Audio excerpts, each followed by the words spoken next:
Hi, my name is Courtney Hambrick. I was born and raised in Detroit. Currently, I'm 23 years old, and I am returning back home because my father has gotten ill. So to tell you a little bit about myself, I was adopted here in Detroit in '91 by two amazing parents. My mom was 60 at the time. She's passed recently. She was 82. My dad is currently 89. And I have two siblings who are also adopted from different families.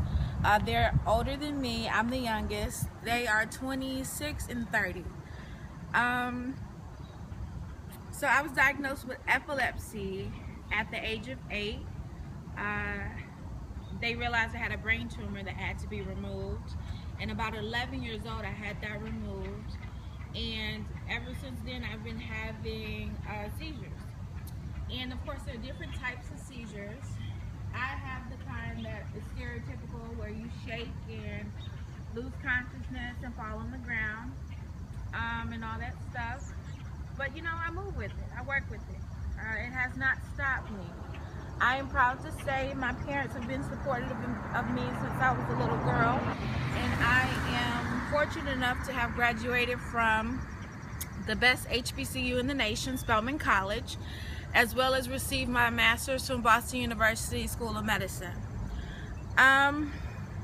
Where we're standing right now is the Heidelberg Project. My mom was really big on the history of Detroit and raising her children to know their wealth and know where we came from. So ever so often we would come through here to see what the founder put up.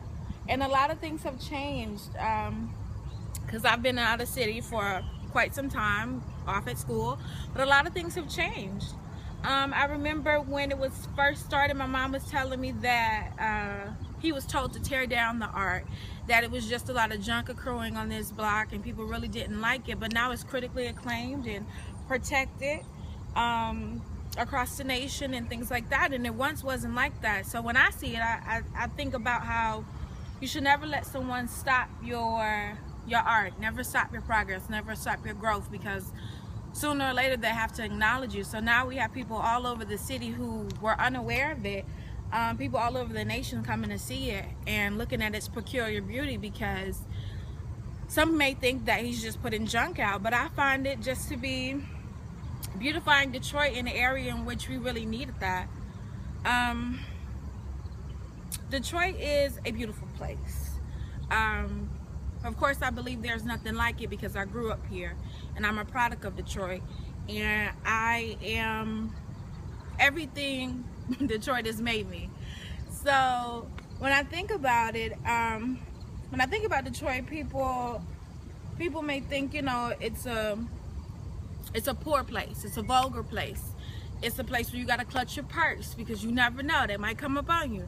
But Detroit is not like that. Detroit is actually very welcoming. It's actually very loving. I grew up in a neighborhood where all the older people knew my name because my mom was older, of course, so she knew everybody. So all the old people knew my name. That means their children knew my name. So I just knew everybody. And I had the fortunate opportunity to sit under my mom. Her being in her 80s, her 70s, during the time I was growing up, I gained a lot of wealth from her, and I gained a lot of wealth from her friends because we went to their houses and we just sat down and drank some tea, and they'd tell me, baby, get your education, baby, do what you need to do, you know, don't let the boys chase after you and stuff like that. And I followed their advice, and I'm the young lady I am today. So when I think about Detroit, do I consider myself poor? I don't, actually. I don't. I think that poor is a state of mind. Poor is what you choose to be.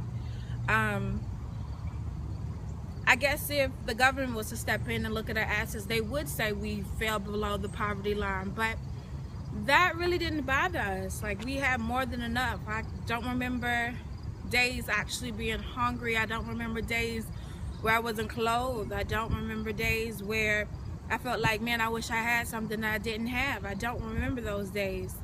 Of course, as a child, I probably wanted a Barbie, but you know, you don't always need a new Barbie. I already had some. My mom actually owned her own business. She owned a daycare.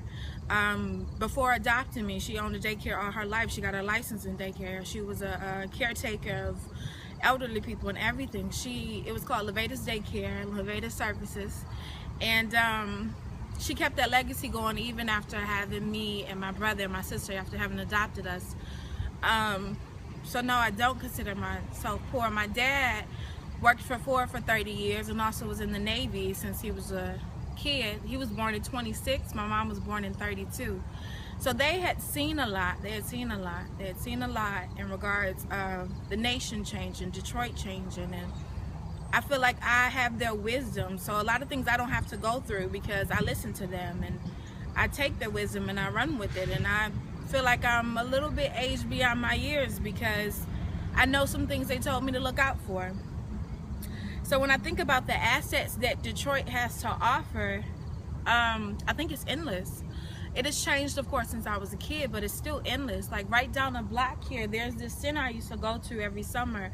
It's called Kabaz's Cultural Center, and it was ran by Mama Ayo, and it was a wonderful place to be. Every summer, my mom sent me there, and after school program we had, where I would learn about the African American culture. I would learn about where we come from. I would learn about why we're kings and queens, why we're important, why are we so good with agriculture, why can we do this, why is life not a new thing for us, why is everything beautiful for us. And it may be a struggle, but the struggle is beautiful. The struggle is the process. The struggle is life. And learning about respecting myself and learning about the gods that we know to be true and the life that we know to be true, and finding kids who were like-minded as myself, because there were other children there as well, was pretty amazing. And I was sharing with Katrina, of course the young woman who's recording this, is that when I was a kid I just assumed everyone knew what I knew. Everyone knew that African Americans were kings and queens, and we came from such a beautiful dynasty, and that we're derivatives of that, and we're not to be seen as slaves and things like that. Like our culture and our history didn't start with slavery. It was far beyond that, and I just assumed everyone knew that. And as I got out into the world and became a little older, went to Spelman, and then went to BU, which is a predominantly white school, I realized everyone didn't know that. And I came to really cherish the things that I know, cherish the experiences that I've had, I really cherish everything that I've been through. It's been a lot.